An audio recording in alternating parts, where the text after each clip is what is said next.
तो आदाब, नमस्कार, गुड इवनिंग, सत श्रीकाल। एक बार फिर आप तमाम लोगों का स्वागत है क्राइम तक की कहानी के इस एपिसोड में। उम्मीद है पूरी फैमिली अच्छी होगी, अपना और अपनों का ख्याल रख रही होगी। कल जब मैंने आपको कहानी सुनाई, उस कहानी में दो तीन चीज़ों का जिक्र किया था, कि एग्जाम्पल दिया था कि कैसे वॉकी टॉकी जो पुलिस वाले यूज़ करते हैं, इत्तेफाक की बात थी वो, और उससे लोकेशन पता नहीं चलता है क्योंकि उसकी रेडियो फ्रीक्वेंसी ऐसी होती है। और इत्तेफाक की बात देखिए कि 17 सितंबर की दोपहर 3:30 बजे लेबनान के वक्त के हिसाब से लोकल टाइम 3000 पेजर में धमाका होता है। और जिस पेजर को लेकर मैंने यूं ही वॉकी टॉकी का एग्जाम्पल दिया, अगले दिन 24 घंटे बाद ठीक वही दोपहर का लगभग वक्त 18 सितंबर, और एक साथ कई वॉकी टॉकी में धमाका हो जाता है। हुआ ये कि 17 सितंबर की दोपहर को जब पेजर में धमाके हुए, 2700 लोग घायल हुए। उसमें करीब 12 लोगों की उस दिन मौत हुई थी, फिर बाद में और तादाद बढ़ी। तो उसमें कुछ हिजबुल्लाह के कमांडर भी थे और एक 11-12 साल की बच्ची थी। तो इन सब को दफनाने के लिए लोग काफ़ी बड़ी तादाद में इकट्ठा हुए थे और वहाँ बहुत सारे लोगों के पास वॉकी टॉकी था। और इत्तेफाक से उसी जगह पर वॉकी टॉकी में एक एक करके धमाका शुरू हो जाता है। 24 घंटे के अंदर अंदर पहले पेजर, फिर वॉकी टॉकी। और वॉकी टॉकी में ये सीरियल ब्लास्ट हो ही रहा था कि तभी खबर आती है कि अलग अलग घरों में, कई जगहों पर और कई होटलों में सोलर पैनल में धमाका हो रहा है। तो अब ये सारी इलेक्ट्रॉनिक चीज़ें जो उससे ऑपरेट होती हैं, pager, walkie talkie, solar system. अब इस दहशत का आलम यह है कि लेबनान के किसी भी एयरपोर्ट पर कल के बाद से कोई शख्स अगर वॉकी टॉकी लिया हुआ है तो उसे एयरपोर्ट के अंदर जाने नहीं दिया था। कहा जा बाहर जमा कर लो। एयरपोर्ट के अंदर के जो स्टाफ ऑफिशियली अपने वॉकी टॉकी को इस्तेमाल कर रहे हैं, उनकी भी बैटरी निकाल दी गई है कि कहीं कुछ हादसा ना हो जाए। जो प्लेन में मुसाफिर चढ़ रहे हैं उन सब को स्पेशली तलाशी हो रही कि कहीं इनके पास कोई पेजर तो नहीं है, कोई वॉकी टॉकी तो नहीं है। ये इसलिए कि 2 दिन के अंदर लेबनान में जो 2 ऐसे धमाके हुए, उससे दुनिया हैरान है। 3000 से ज़्यादा पेजर में 17 सितंबर को धमाका हुआ, 12 मौतें हुई, 3000 से ज़्यादा लोग घायल हुए। 18 सितंबर को जब वॉकी टॉकी में धमाका हुआ तो 20 लोगों की मौत हुई और करीब 450 लोग घायल हुए। सोलर सिस्टम में जो धमाके हुए उसमें अब तक करीब 6 लोगों के घायल होने की खबर है, क्योंकि सोलर सिस्टम आमतौर पर पैनल और ये घर के बाहर और ऊपर लगा होता है। अब मैंने आपको डिटेल में कहानी सुनाई थी कि इस पेजर की कहानी क्या थी। उस कहानी में आपको बताई थी कि ताइवान की एक कंपनी है गोल्ड अपोलो नाम की, और ये वही पेजर बनाती है, दुनिया की सबसे मशहूर कंपनी है। और उस कंपनी के साथ एक पार्टनरशिप डील की थी बुडापेस्ट, हंगरी में ये है, वहाँ की एक कंपनी ने। और ताइवान की कंपनी ने कहा था कि हमने तो ये भेजा नहीं, और बुडापेस्ट की उस कंपनी ने भेजा। अब सवाल यह है कि बुडापेस्ट और ताइवान की इस कंपनी में कौन सच बोल रहा है और कौन झूठ बोल रहा है। तो आज की जो कहानी है, उस कहानी को सुनकर आपको लगेगा कि कोई भी दुनिया की जासूसी एजेंसी, खुफिया एजेंसी, और वो ख़ासतौर पर मोसाद हो, तो इनकी प्लानिंग कितनी लंबी होती है और कितनी गहरी होती है। ये पूरी जासूसी नॉवेल या जासूसी फिल्म की तरह है। और आने वाले वक्त में अगर कहीं आपको कोई फिल्म का प्लॉट यही दिखे, और जल्दी हॉलीवुड और बॉलीवुड में ये फिल्में अगर आपको देखने को मिल जाए या वेब सीरीज़ में, तो चौंकिएगा मत। कहानी ऐसी है। 2022 से, चूँकि अब 24 घंटे से 48 घंटे के अंदर बहुत सारी चीज़ें डेवलप हुई हैं, तो अब सारी चीज़ें जो शुरुआती छन कर बाहर आई हैं, उसके हिसाब से अब ये कहानी बनी। अभी तक कहानी का वो पार्ट था जो मैंने आपको सुनाया कि ताइवान की कंपनी, फिर बुडापेस्ट, और वहाँ से मोसाद ने घुसपैठ किया और फिर ये पेजर पहुँचाया। लेकिन वो अधूरी कहानी थी। पूरी कहानी ये है कि नसरुल्लाह ने 13 फरवरी इसी साल लोगों से कहा था कि मोबाइल से दूर रहो, क्योंकि मोबाइल ही तुम्हारा एजेंट है या दुश्मन है। अपनी बीवी बच्चे सबसे मोबाइल दूर करो, इसे फेंक दो, दफना दो, लोहे के बक्से में ताला लगा कर रख दो, जो भी करो, अपने पास मत रखो।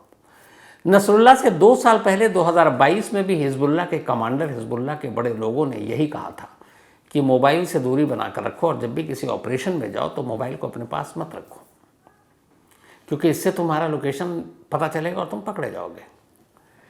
2022 में जब ये चीज़ें हुई अब आप ये सोचिए कि 2022 से अभी शुरुआत हुई कि मोबाइल से दूरी बनाना है। वहाँ इजराइल में बैठकर इजरायली खुफिया एजेंसी मोसाद और उनकी मिलिट्री विंग उन तक ये खबर पहुँचती है और अब वो उसी वक्त से सोचना शुरू करते हैं कि अगर हिजबुल्लाह ने मोबाइल का इस्तेमाल करना बंद कर दिया तो वो दूसरी डिवाइस क्या होगी, वो कैसे एक दूसरे से कांटेक्ट करेंगे, कैसे एक दूसरे को कम्युनिकेट करेंगे और हमें कैसे पता चलेगा। अभी सिर्फ बातें हो रही हैं कि, लेकिन मोसाद को ये एहसास हो चुका था कि जब हिजबुल्लाह के टॉप लीडरशिप ये कह रहा है कि मोबाइल से दूरी बनाओ तो फिर उसके कमांडर और बाकी उसके जो लोग हैं वो तो इस बात को मानेंगे। बाकी ने सब ऐसे ही लिया, मोसाद ने इसको उसी वक्त से सीरियसली लिया कि अगर मोबाइल नहीं तो क्या, और वो दूसरा गैजेट क्या होगा। और इसी के बाद फिर मोसाद ने अपने जाल बिछाए और पता करना शुरू किया। तो पता चला कि हिजबुल्लाह आने वाले वक्त में पेजर की तरफ जाएगा, क्योंकि पेजर से मुश्किल ये होगी कि हम उसका लोकेशन पता नहीं कर पाएंगे और वो किसी भी ऑपरेशन को अंजाम दे सकते हैं। और ये हुआ था जब हिजबुल्लाह के कई लोगों ने इजराइल के अलग अलग ठिकानों, उधर गाज़ा और बाकी जगह पर हमले किए, तो उन्हें ख़ास हिदायत दी गई थी कि तुम मोबाइल लेकर नहीं जाओगे ऑपरेशन में, जब भी कोई ऑपरेशन करोगे मोबाइल दूर रहेगा। तो उस वक्त कुछ जो मेन कमांडर हुआ करते थे उनको पेजर दिया जाता था मैसेज कन्वे करने के लिए। तो एक के पास मैसेज आता था, वो अपनी टीम को बाकी मैसेज आगे पास आउट करता था। ये खबर थी। अब 2022 में ही मोसाद लग गया कि नेक्स्ट क्या, तो उसने अंदाज़ा लगा लिया कि अब हिजबुल्लाह पेजर पर जाएगा। अभी बात 2 साल पुरानी बता रहा हूँ मैं आपको, 2022 में, और अभी ये भी पता नहीं कि हिजबुल्लाह पेजर पर जाएगा भी कि नहीं जाएगा इतने बड़े पैमाने पर, लेकिन मोसाद ने अंदाज़ा लगा लिया। अब उसने कहा कि फिर क्या किया जाए। तो जासूसी की दुनिया देखिए कहानियाँ कैसे बनती हैं, शायद कोई कलमकार राइटर भी ना सोचे ऐसा। मोसाद की कहानी चल रही, तो आपको बता दूं कि इसी मोसाद का एक जासूस हुआ करता था, एली कोन। एक ऐसा जासूस जो एक देश में जासूसी करने गया और जासूसी करते करते उस देश का वो लगभग डिफेंस मिनिस्टर ही बन गया था। बड़ी ही इंटरेस्टिंग कहानी है ये, Eli Cohen Mossad mystery spy. Kuku FM के ऑडियो लर्निंग प्लेटफॉर्म पर आप सुन सकते हैं। अगर आपको भी क्राइम स्टोरीज में खो जाना है तो आपके लिए एक ज़बरदस्त मौका है। रिसेंटली कुकू एफएम पर कुछ amazing crime audio books I हैं और यकीन मानिए ये बहुत ही ग्रिपिंग है। चाहे आपको डिटेक्टिव मिस्ट्रीज, ट्रू क्राइम या थ्रिलर पसंद हो, कुकू एफएम पर सब कुछ मिलता है। कुकू एफएम आपके लिए एक स्पेशल 14 डेज फ्री ट्रायल लेकर आया है। लेकिन ध्यान रहे, ये ऑफर सिर्फ पहले 500 लोगों के लिए अवेलेबल है। तो अगर आप इन थ्रिलिंग कहानियों में डूबना चाहते हैं तो देरी मत कीजिए। वीडियो के डिस्क्रिप्शन में दिए गए लिंक पर क्लिक करें, कूपन कोड CMTK10 का यूज़ करें और आज ही अपना फ्री ट्रायल शुरू करें। आपको 999 फ्री कॉइन्स मिलेंगे। अगर आप बिना मेरे कूपन कोड के अप्लाई करेंगे तो आपको सिर्फ 7 डेज का फ्री ट्रायल मिलेगा। सोचिए, आप 14 दिन जितनी चाहें उतनी क्राइम ऑडियो बुक सुन सकते हैं, वो भी बिल्कुल फ्री। यह आपके कम्यूट, वर्कआउट या फिर एक शांत शाम को और भी एक्साइटिंग बनाने का परफेक्ट तरीका है। लेकिन याद रहे, वक्त तेज़ी से निकल रहा है और एक बार जब ये फ्री ट्रायल स्लॉट्स ख़त्म हो जाएंगे तो फिर ये मौका हाथ से निकल जाएगा। तो इस औसम मौके को मिस न करें। अभी अपना फ्री ट्रायल लें और क्राइम की बेस्ट स्टोरीज सुनना शुरू करें। After 14 days the subscription plan will be activated. Mossad ने सबसे पहले ये पता करना शुरू किया कि इस दुनिया में आज के दौर में अब तो मोबाइल है, अब भी पेजर इस्तेमाल हो रहा, तो पता चला हाँ, सीक्रेसी को मेंटेन करने के लिए दुनिया के कई जगहों पर अब भी बड़े लोग और ऐसे जो ख़ासतौर पर ख़तरनाक कामों में लगे हैं वो पेजर यूज़ करते हैं। तो पेजर का प्रोडक्शन बंद नहीं हुआ। अब मोसाद ने पता किया कि इस दुनिया में पेजर की कंपनी कौन कौन सी है। तो पता चला कि ताइवान की एक कंपनी है जो बहुत नामचीन कंपनी है, गोल्ड अपोलो, और ये कंपनी पेजर बनाने में महारत है। जैसे मोबाइल में सैमसंग है या एप्पल है, उसी तरीके से पेजर में इस कंपनी का कोई सानी नहीं है। अब वो कंपनी एक रेपुटेटेड कंपनी, उस कंपनी तक कैसे पहुंच बनाई जाए, और ऐसी कंपनी जिसकी दुनिया में एक साख हो, नाम हो, वहाँ आप आसानी से तो घुस नहीं सकते। ख़ासतौर पर जासूसी और ये ऐसी कंपनियाँ अपने दामन बहुत बचा कर रखती हैं अपने बिजनेस से, कि किसी एजेंसी के साथ नाम ना जुड़े, किसी टेररिस्ट ऑर्गेनाइजेशन के साथ नाम ना जुड़े। तो मोसाद ने कहा कि ताइवान की कंपनी में सेंध लगाना मुश्किल है, तो क्या किया जाए। उन्होंने पता किया कहाँ कहाँ ऐसा कुछ और होता है, पता चला कहीं नहीं। इसी गोल्ड अपोलो पेजर के थ्रू ही हम हिजबुल्लाह तक पहुँच सकते हैं, लेकिन ताइवान तक उन तक पहुँच नहीं सकते, तो क्या किया जाए। 2022 में मोसाद की इजराइल की एक मिलिट्री विंग भी है, उस अलग अलग, और उनका काम है सिर्फ यही जो सारी चीज़ें होती हैं, खुफिया हाईटेक मिलिट्री यूनिट्स कहा जाता है इसको। इसका नाम है यूनिट 8200, यूनिट 8200। इसका काम है ये सारे जो इलेक्ट्रॉनिक्स, हैकिंग, ऐसी चीज़ों में ये सारे मतलब हाई टेक और टेक की जिनको नॉलेज है वो इस यूनिट में काम करते हैं। और इजराइल की मिलिट्री का एक ये विंग है जो सीधे वहाँ के पीएम को रिपोर्ट करता है, यूनिट 8200। अब मोसाद ने ये अपनी जानकारी जुटाई, यूनिट 8200 से बात की और कहा कि अब बताओ क्या किया जाए। यूनिट 8200 और मोसाद ने मिलकर अब काम करना शुरू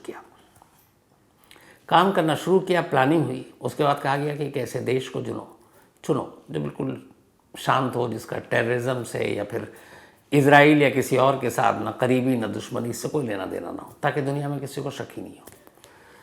तो काफ़ी उसके बाद, और वहाँ की वो जो इम्पोर्ट एक्सपोर्ट की पॉलिसी भी इतनी हार्ड और सख्त ना हो, तो चुना गया हंगरी को, यूरोपियन कंट्री। हंगरी के शहर बुडापेस्ट। अब बुडापेस्ट में मोसाद अपने एजेंट को बिजनेसमैन बनाकर भेजता है। वो वहाँ पहुँचते हैं। वहाँ एक लड़की थी जो कुछ यूनेस्को और बाकी चीज़ों के लिए भी काम कर चुकी थी। पहले उसके साथ वो मिलते हैं, कहते हैं कि हम कुछ गैजेट्स और ये सारी चीज़ें बनाना चाहते हैं।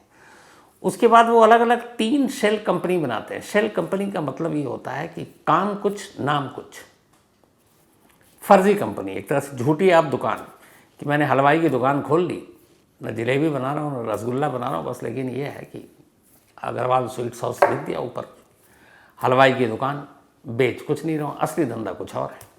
तो शेल कंपनी ऐसी होती है। तो उन्होंने बुडापेस्ट में 3 अलग अलग शेल कंपनी बनाई, और उसमें से 2 शेल कंपनी ऐसी थी जो इसी तरह के गैजेट्स में काम करती है। अब पहला काम शेल कंपनी, उसके लिए उन्होंने दफ्तर लिया, एक रेजिडेंशियल एरिया में एक पूरा अपार्टमेंट लिया, और कंपनी अब चालू हो गई। लेकिन असली काम बाकी था, और वो था किसी तरह गोल्ड अपोलो तक पहुंच बनाना, क्योंकि पेजर तो वही बनाता है। अब मोसाद के लोगों ने बिजनेसमैन बनकर, बुडापेस्ट का सिटीज़न बनकर, और ये कहा कि हम आपकी कंपनी के साथ एक पार्टनरशिप करना चाहते हैं। पार्टनरशिप इस तरह से कि हम आपका ब्रांड यूज़ करेंगे, मतलब प्रोडक्ट आपका होगा, आप हमें पार्ट्स देंगे, हम असेंबल करेंगे बुडापेस्ट में, लेकिन बेचेंगे वो पेजर गोल्ड अपोलो के ही नाम पर, और उसके लिए जो भी पैसे हैं वो प्रॉफिट हम आपको देंगे, और एक साइनिंग अमाउंट भी, क्योंकि आप पार्टनरशिप है, आपका लोगो हम यूज़ कर रहे हैं। ताइवान की कंपनी को लगा कि ठीक है यार, बिजनेस आ रहा, काम आ रहा है, इसमें क्या है, नाम यूज़ करना है, पैसे दे रहा है वो। गोल्ड अपोलो तैयार हो गई। अब वहाँ बुडापेस्ट में मोसाद ने एक पेजर की तरह से गुप्त दुकान खोल ली, ऑफिस खोल लिया। अब पेजर कहाँ बन रहा है पता नहीं, लेकिन शक ना हो, अब उसको धीरे धीरे ताइवान की उस कंपनी को ऑर्डर देती है कुछ कुछ पेजर के, कितने पेजर हमें क्लाइंट को भेजना है। ताइवान की कंपनी भेज देती है उस शेल कंपनी को, वो जेन्युइन पेजर वो सबको भेज रहे हैं। कंपनी को शक ना हो और किसी को शक ना हो, वो भेज रहे हैं। और दूसरा, क्लाइंट भी बना रहे हैं कि भाई ये पेजर है, यहाँ से भी डिलीवरी होती है। अब साल ऐसे ही निकल गया और इंतज़ार हो रहा है कि उधर हिजबुल्लाह में क्या चल रहा है, लेबनान में क्या चल रहा है, मोबाइल से वो पेजर पर कब शिफ्ट हो रहे हैं पूरी तरीके से। और इधर धीरे धीरे ये मार्केट पेजर का ऑर्डर लेते हैं, क्योंकि कंपनी के साथ पार्टनरशिप थी ताइवान की। इन्वेस्ट हो रहा है मोसाद का, पैसे लग रहे हैं, पेजर भी आ रहे हैं छोटे मोटे पैमाने पर, सप्लाई भी हो रहे हैं लोगों तक। और इस तरीके से धीरे धीरे वो अपने क्लाइंट बनाना शुरू करता है। अब इधर आता है 2024, 2 साल हो गए हैं मोसाद को दुकान खोले हुए बुडापेस्ट में। किसी को कोई शक नहीं इधर ताइवान की कंपनी के साथ पार्टनरशिप ठीक चल रही है, उस कंपनी को कोई इशू नहीं आ रहा, बल्कि उसको बिजनेस मिल रहा है। और वो बहुत सारे पेजर मोसाद ने अपने लोगों तक भी पहुंचाए कि भैया धंधा चलाना है तो कम से कम सामने वाले को शक तो नहीं होना चाहिए। चलता रहा, 2 साल निकल गया, लेकिन मोसाद को अब भी अपने सबसे बड़े ख़रीदार का इंतज़ार है। उसे पता है देर सवेर हिजबुल्लाह की तरफ से भी ऑर्डर आएगा, और वो हिजबुल्लाह के इर्द गिर्द, चूँकि हिजबुल्लाह के अंदर भी मोसाद की घुसपैठ है, तो वो अपने उस घुसपैठिए के ज़रिए धीरे धीरे धीरे ये मैसेज भी जा रहा है कि अगर कभी फ्यूचर में पेजर पर आएंगे तो पेजर का ऑर्डर कहाँ से इतने बड़े पैमाने पर कहाँ से लिया जाए। तब बुडापेस्ट की वो कंपनी जो शेल कंपनी है, जो उसी नामचीन कंपनी गोल्ड, जो ताइवान वाली है गोल्ड अपोलो, उसके नाम पर बुडापेस्ट में पेजर बन रहा है। अब गोल्ड अपोलो नाम देखकर कोई भी, जैसा आईफोन है, आप बताएंगे एप्पल का है, तो कोई भी शक तो करेगा नहीं, खरीद ही लेगा। तो वही चीज़ है कि यार पेजर की सबसे बड़ी कंपनी और ये बुडापेस्ट में अवेलेबल है, ताइवान कौन जाए।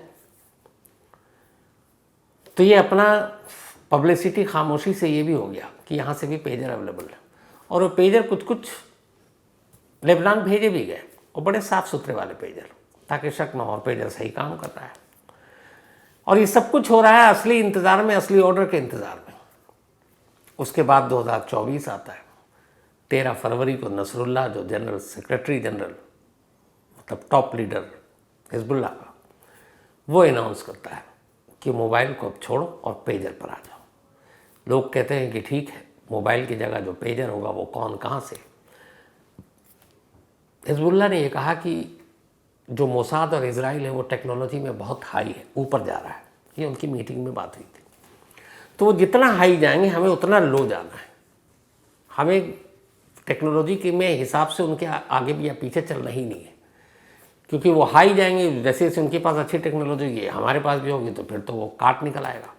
तो वो ऊपर जा रहे तो हमें बिल्कुल नीचे जाना है, ताकि टेक्नोलॉजी के ज़रिए हम लोगों का मूवमेंट, हमारा लोकेशन ना पता चल सके। तो पेजर सबसे बेस्ट ऑप्शन था। फरवरी में ये अनाउंसमेंट होता है। उसके बाद हुआ कि अब पेजर, तब तक मोसाद की दुकान 2 साल पुरानी हो चुकी थी, और आखिरकार अप्रैल में मोसाद की बात, बल्कि मार्च 2024 में बुडापेस्ट के उस दफ्तर में मोसाद को ऑर्डर मिलता है 3000 पेजर का, और साथ में ये कि पहले ये 3000 आप भेज दीजिए, हम देखेंगे। उसके बाद 2000 पेजर का और ऑर्डर था, 5000 का कुल ऑर्डर था। मोसाद को इसी दिन का इंतज़ार था। मोसाद ने वो सारे पेजर पहले से तैयार करके रखे हुए थे, जिसकी बैटरी में PETN नाम का विस्फोटक डालना था, उस चिप के ज़रिए फिर उसको एक मैसेज डालना था। और मोसाद को ये भी पता था कि जो पेजर पे मैसेज आता जब इनके टॉप बॉस का, क्योंकि पेजर सभी को बांटा गया बॉस की मैसेज देने के लिए, तो वो ख़ास एक शुरुआत होती थी अरबी में। वो उन्हें ये भी पता था, कुछ मेजर वहाँ सैंपल के तौर पे पहुँचे हुए थे, तो पता चला था कि मोबाइल पे भी और जब टेक्स्ट आता था तो वह ख़ास वो होता था। तो वही ख़ास मैसेज जो बॉस का होता था अरबी में, उसी मैसेज को कॉपी किया, और उसके बाद 17 सितंबर को जब ये अलग अलग खेप में वहाँ पहुँच गया, अप्रैल और मई में लेबनान, फिर हिजबुल्लाह के पास, सारी तैयारी हो गई। अब 3000 हाथों में हिजबुल्लाह के ये पेजर है, पेजर पहले से ही सब कुछ तैयार है। 17 सितंबर की दोपहर 3:30 बजे वही मैसेज सर्कुलेट करता है मोसाद, जो अरबी में लिखा था। लोग देखते हैं, बीप बजता और धमाका होता है। उसके आगे की कहानी आपको बता चुका था। अब इस पेजर के रहस्य से अभी लोग उबर ही नहीं पा रहे थे कि तभी उसके अगले दिन 24 घंटे के अंदर अंदर उससे भी बड़ा धमाका होता है वॉकी टॉकी में। अब वॉकी टॉकी में सबसे ज़्यादा जो धमाके से नुकसान हुआ, जो पेजर की वजह से लोग मरे, जिनकी मौत हुई, उनका फ्यूनरल था, और उसी फ्यूनरल में हज़ारों लोग शामिल थे, और वहाँ बहुत सारे लोग वॉकी टॉकी के साथ थे, और वहीं वॉकी टॉकी में ब्लास्ट हो जाता है। इतनी भीड़, इसीलिए वॉकी टॉकी से 20 लोगों की मौत हुई, जबकि पेजर से 12 लोगों की मौत हुई थी, और वॉकी टॉकी से करीब 450 लोग घायल हुए, जबकि पेजर से 2700 घायल हुए। तब वॉकी टॉकी में ब्लास्ट होना जब शुरू हुआ, तेज़ी से अफवाह फैली। अब वहाँ तमाम वॉकी टॉकी लोगों ने फ़ौरन उसकी बैटरी निकालनी शुरू कर दी। जिन लोगों ने बैटरी निकाली वो बच गए। अब जब वॉकी टॉकी में हुआ तो पेजर की तरह इसके बाद पता किया गया कि भाई पेजर का तो चलो ये कहानी और खेल है, अब वॉकी टॉकी का क्या खेल है। तो पता चला कि ये जो वॉकी टॉकी है ये जापान की एक कंपनी का आईकॉम, और जापान की कंपनी ने इसे बनाया। अब फ़ौरन जापान की कंपनी को कांटेक्ट किया गया, तो जापान की कंपनी कहती है कि भैया ये जो वॉकी टॉकी है ये IC-V82 मॉडल की है, IC-V82 मॉडल। उसने कहा ये जो आप लोगों ने वॉकी टॉकी की बात की और जो ब्लास्ट हुआ है इसका एक्सपोर्ट 2004 से 2014 तक किया गया था इस मॉडल का, मतलब 10 साल तक, 2004 से 2014। 2014 के बाद न इस मॉडल को बनाया गया, न इसके पार्ट्स बनाए गए, और इसका एक्सपोर्ट भी बंद, इसका प्रोडक्शन भी बंद। तो 14 लास्ट था, ये 10 साल पुराना मॉडल है, और अब ये कैसे आया, सर्कुलेट हुआ, हमें इसके बारे में जानकारी नहीं। तो अब यहाँ पे उधर ताइवान की कंपनी का नाम आया पेजर में, इधर जापान की कंपनी का नाम आ गया वॉकी टॉकी में। अब ये भी वो कंपनी है जो 10 साल पहले बंद हो चुकी है, ये मॉडल का वॉकी टॉकी बनता ही नहीं है। अब यहाँ पर भी है कि इस वॉकी टॉकी का इस्तेमाल भी जो मोसाद ने 3 शेल कंपनी बनाई थी बुडापेस्ट में, उनमें से एक पेजर का काम डील कर रही थी, एक इसी जो अपना वॉकी टॉकी का, क्योंकि उससे पता था कि हिजबुल्लाह इसका भी यूज़ करेगा, तो उन्होंने इसका भी यूज़ किया और मोसाद ने इसकी भी प्लानिंग की। 2 शेल कंपनियों की ये प्लानिंग थी, 2 साल से ये प्लानिंग चल रही थी, 2 साल बाद इसे आजमाया गया। अब यहाँ ये सवाल उठता है कि चलो 2 साल से हुआ, मई में आपने पेजर भी भेज दिया है, वॉकी टॉकी भी भेज दिया, 17 सितंबर को क्यों? और जितने भी हिजबुल्लाह के लोग थे जिनको ये पेजर दिया गया, ये पता था कि पेजर से कैजुअलिटी कम होगी, लोग कम मरेंगे, इंजर्ड ही होंगे, तो आपने मार कर इससे मोसाद को क्या हासिल होगा, क्योंकि ज़्यादातर लोग तो घायल हुए हैं, तो हिजबुल्लाह इससे कमज़ोर तो होगा नहीं। तो ऐसे वक्त में मोसाद ने ये क्यों किया, ये इजराइल ने क्यों किया, इसके पीछे क्या मोटिव हो सकता है? तो मोटिव ये है कि अभी कुछ दिन पहले इजराइल के प्राइम मिनिस्टर नेतन्याहू ने ये कहा था कि जो इजराइल में बहुत सारे लोग, करीब अराउंड 70,000 इजरायली सिटीज़न, ये गाज़ा और हमास और हिजबुल्लाह के डर की और हमले की वजह से जा चुके हैं अपने इलाके को छोड़कर। वहाँ की उन्होंने लोगों को ये भरोसा दिलाया कि हम उन्हें वापस लाएंगे। तो जब उन इजरायली नागरिकों को आप वापस लाओगे तो आप कम से कम भरोसा तो दोगे कि देखो हम दुनिया में कहीं भी कुछ भी कर सकते हैं, तो आप डरो मत, यहाँ सेफ है। तो उन्हें वापस लाने के लिए, उन्हें ये भरोसा दिलाने के लिए हम कुछ भी कर सकते हैं। पहली वजह ये बताई गई कि उसी का ये नतीजा था, ये पेजर और ये वॉकी टॉकी ब्लास्ट। दूसरा, नेतन्याहू पिछले कुछ महीनों से इजराइल में अनपॉपुलर होते जा रहे हैं और उनकी सरकार पर ख़तरा भी है। लोग जिस तरीके से लास्ट अक्टूबर में हमला हुआ, हमास ने किया, फिर इजराइल पर हिजबुल्लाह ने किया, ईरान से जो चल रहा है, तो उसको लेकर वहाँ के बहुत सारे लोग समझते हैं कि नेतन्याहू थोड़े से कमज़ोर प्राइम मिनिस्टर हैं। जिस तरीके से रिप्रेजेंट करना चाहिए इजराइल को वो नहीं कर रहे हैं और अपोजिशन उनको घेरने की कोशिश कर रहा है। तो वहाँ के लोगों का दिल जीतने और भरोसा जीतने के लिए और ये दिखाने के लिए कि हम कहीं भी दुनिया में कुछ भी अनोखी चीज़ कर सकते हैं, इस हमले को अंजाम दिया गया। ये 2 वजह अब तक इंटरनेशनल मीडिया के थ्रू कि आखिर ये क्यों, इस वक्त क्यों, तो ये दोनों वजह ये बताई गई है। अब इन 2 हमलों की वजह से उधर लेबनान नाराज़ है, हिजबुल्लाह बदला लेने की सोच रहा है, ईरान ने पहले ही धमकी दे रखी है। कुल मिलाकर गाज़ा और इजराइल के नेबर जो कंट्री है, मालूम नहीं आने वाले दिनों में वहाँ क्या होगा, फिर से जंग होगी, फिर से खून खराबा होगा और पता नहीं ये सब सिलसिला कब तक चलेगा। तो ये थी आज की कहानी। लेकिन कहानी ख़त्म करूँ उससे पहले वही अपना सिलसिला, आज जयंती लाल जैन, इनका जन्मदिन है, तो हैप्पी बर्थडे जयंती लाल जी। साथ ही पूर्णिमा गौर का भी आज बर्थडे है, तो हैप्पी बर्थडे पूर्णिमा, भेजा अतुल गौर ने है। रुद्रा, इनका भी आज जन्मदिन है, तो हैप्पी बर्थडे रुद्रा, ये भेजा है नेहा और साथ ही अश्वनी जी और अनिल जी ने। गीतस पुनिया, इनका भी आज बर्थडे है, तो हैप्पी बर्थडे गीतस। और ये नवीन कुमार के बेटे हैं। श्वेता दुबे का भी जन्मदिन, तो हैप्पी बर्थडे श्वेता। और ये भेजा है राज, आर्या, आरव और शिबी ने। इसके अलावा अवीक का भी आज जन्मदिन है, तो हैप्पी बर्थडे अवीक, भेजा अविनाश कुमार सिंह ने है। ब्रिजेश राठौड़, इनका भी जन्मदिन, हैप्पी बर्थडे ब्रिजेश, भेजा हिरेन सीजू ने है। साथ ही ध्यान विवेक गोस्वामी, हैप्पी बर्थडे और इस दुनिया में आपका स्वागत है। ये नए मेहमान हैं बिल्कुल हमारे, ध्यान विवेक गोस्वामी। ऊपर वाला आपको हमेशा अच्छा रखे। और ये भेजा विवेक गोस्वामी ने है, उनके फादर हैं। नीरज कोहली जी, इनका भी आज जन्मदिन है, तो हैप्पी बर्थडे नीरज, भेजा है ऋषभ राठौड़ ने। साथ ही हर्ष का भी आज बर्थडे है, तो हैप्पी बर्थडे हर्ष। और ये नीता और कैलाश कुमार जी के बेटे हैं, और माधवी, उन्होंने भेजा। वक्त तेज़ी से निकल रहा है और एक बार जब ये फ्री ट्रायल स्लॉट्स ख़त्म हो जाएंगे तो फिर ये मौका हाथ से निकल जाएगा। तो इस औसम मौके को मिस न करें। अभी अपना फ्री ट्रायल लें और क्राइम की बेस्ट स्टोरीज सुनना शुरू करें।